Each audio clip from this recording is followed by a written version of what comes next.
Hey, what's going on, everyone? My name is Donovan, and today we're going to take a look at a super budget-friendly smartwatch available at gearbest.com. This is the Alfawise Y1, and like I said, it is super budget-friendly. It literally is less than $15. This is $13.89, as you can see right down there. It's available in multiple colors, so if you want maybe more of a we'll call it a girly color, but they have available in white, blue, I'm going to call that pink, and then also the black version that you see here. So again, less than $14, and this thing can do quite a bit for that price. Now, obviously, it's not going to be anything super amazing, but we'll talk about that in just a little bit. So first of all, looking around the watch, you can see that we do have just a single button there. We got a little video going over there. We have a microphone right here, so yes, you can actually take and receive phone calls on it. It does actually have its own SIM card slot, which sits underneath this little cover here, so it's definitely not water resistant in any way, shape, or form. There is no heart rate sensor either, so obviously you're not going to get your heart rate. Let's go ahead and undo this so you guys can see. So right down here, this thing actually pops off underneath there. I do actually have a SIM card in there, and I threw in a micro SD card with some music on it because I wanted to be able to play some music for you. So there is a speaker here and a microphone. So you can take and receive phone calls on this watch, which is pretty amazing for only $14. And then down here, we have a micro USB slot for charging it up. So again, this will definitely not be water resistant in any way at all. So this is the main watch face. Now, here you can see that I can make a phone call here, and it is actually using the watch's own phone number. So I have a SIM card in here, like I mentioned, and I have already tried actually making a phone call just from my phone to another phone, and it worked just fine, which is pretty amazing, pretty cool actually. So you can see here, obviously we get the time, we get our step counter. Now the step counter is kind of weird. We'll talk about that in just a little bit. Up here we have a few different things. So you can see I do have 2 bars of signal. It shows that we have some music connection. And then also you can see there's a Bluetooth connection, battery life, and then the date and time. If I slide over here to the right, you can see some of the apps that we have available. So we'll go through these here. So we have a phone book, we have a dialer, we have a call log, and messaging. And let's see if there's anything on the messaging here. Okay, so apparently I can write, and this is touchscreen as you can see here. Now they claim a 1.54 inch 240 by 240 display in terms of the pixel density.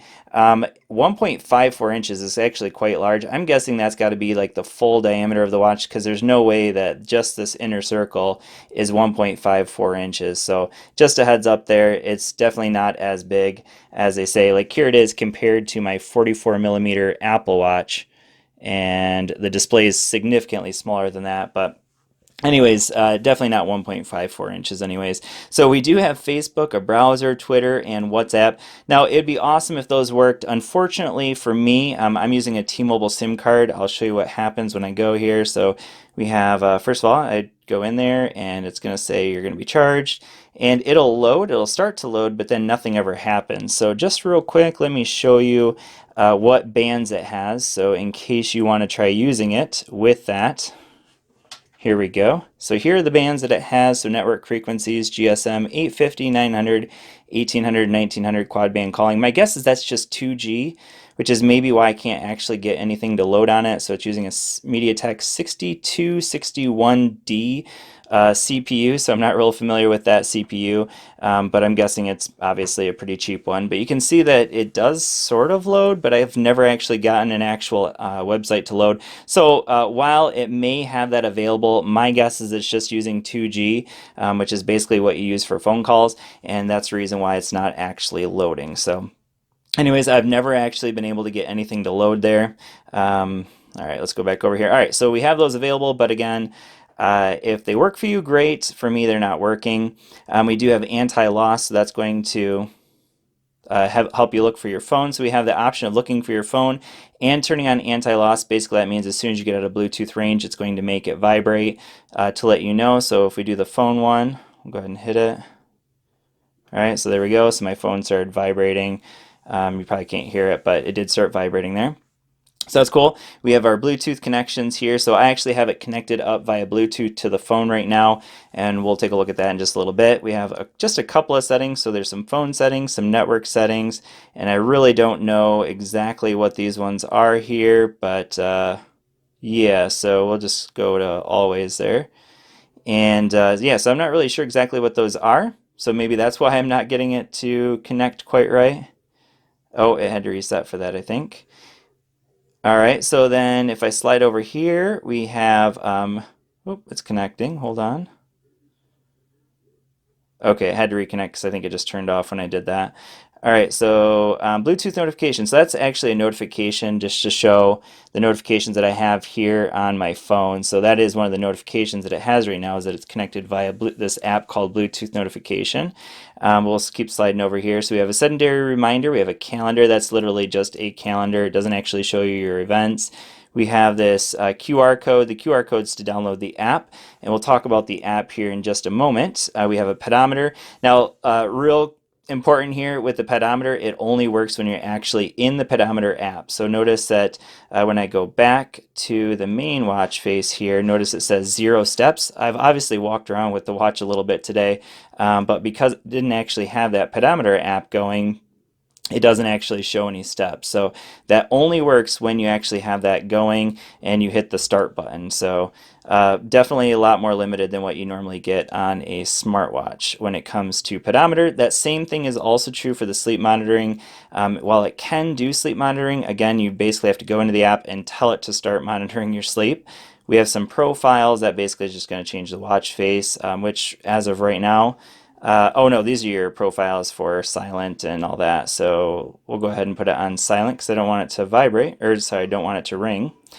We have a file manager, so that's where we can go in and look at the files on our SD card. And then we have alarms that we can set up. We have image views, so that would be viewing images that you have on the SD card or ones that you take using the remote camera, which is right over here. Then we have audio, so let's go ahead and play some audio real quick. So this is actually audio on an SD card.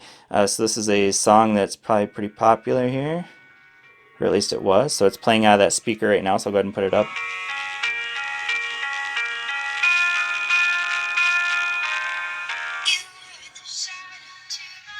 All right, so we'll go ahead and stop that. So it does actually play music. Now, again, it's just playing music from the speaker.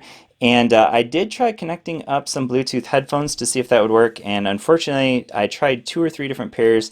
And I'm thinking that you either have to have it connected to those or the phone. You can't have it connected to both at the same time. So that's definitely a limitation when it comes to the music. So that's the audio player. We have a sound recorder, calculator, and then again, that image viewer. Bluetooth music. So this is actually going to use it as a connected watch here for your music. So let's see if I have my music still up here. Well, let's go ahead and hit play and see if it'll bring it right up. All right, let's go back into Spotify. Go ahead and try playing some music with it connected using that Bluetooth connection. And there you go. So now it's playing my Spotify music from the little speaker here on the watch. So basically, the watch is acting as a Bluetooth speaker for the phone, which is kind of weird, but it works, obviously. And then we also have remote capture, some sim tools. So when I go into that, for some reason it says currently not available every time. I'm not really sure why, because I do have a SIM card in there like I showed you. Then we have some themes, and then we'll go over here to this. So disconnect Bluetooth music, okay. All right, so in order to do remote capture, you have to disconnect the Bluetooth music. And then it's just basically going to show you what your camera sees here, as you can see there, and then I can go ahead and hit capture. And it's pretty slow, but it works. There we go, and now I have a picture of my desk. And that should be here on, let's see if it's on here. Nope, it says no file, so I'm guessing it stores them on the phone then, so that's not something I've actually tried before. But that pretty much covers it. So here we have our motion sensors, flip to incoming call, and then the last thing we have here is a power save mode. So real quick, it does have actually a removable 280 milliamp hour battery. After this is the second day I've actually used it. So you can see that right now it won't actually show a percentage, so my guess is that's around 40%. Just judging by the little picture here, because there is no actual percentage that it'll show you. In terms of the app you're going to use to connect it up to your phone, it says here that you should use this app called Fun Run. So when you go into the directions, it says to download this app called Fun Run. Unfortunately, I cannot get that app to run. I've tried it on 3 different phones, and I always get that where it just crashes. So that one, see it says fun run stops, keep stopping. This one does work though. So this is the one that's going to give you your notifications. So here, BT notifications, so you can see we can set up our notifications here and you can pick and choose what you want to go to the phone and what you don't want to go to the phone, or sorry, to the watch, and what you don't want to go to the watch. So yeah, that's it. That's about it when it comes to the Alfawise Y1. So obviously very cheap Bluetooth smartwatch, but shoot for $14. It does do quite a bit. So if you want to be able to take phone calls from your wrist for 14 bucks, the Alfawise Y1 watch could be the watch for you. Let me know what you guys think down in the comments below of this super cheap watch from GearBest.com. Thanks for watching, and we'll see you all in the next video. Peace.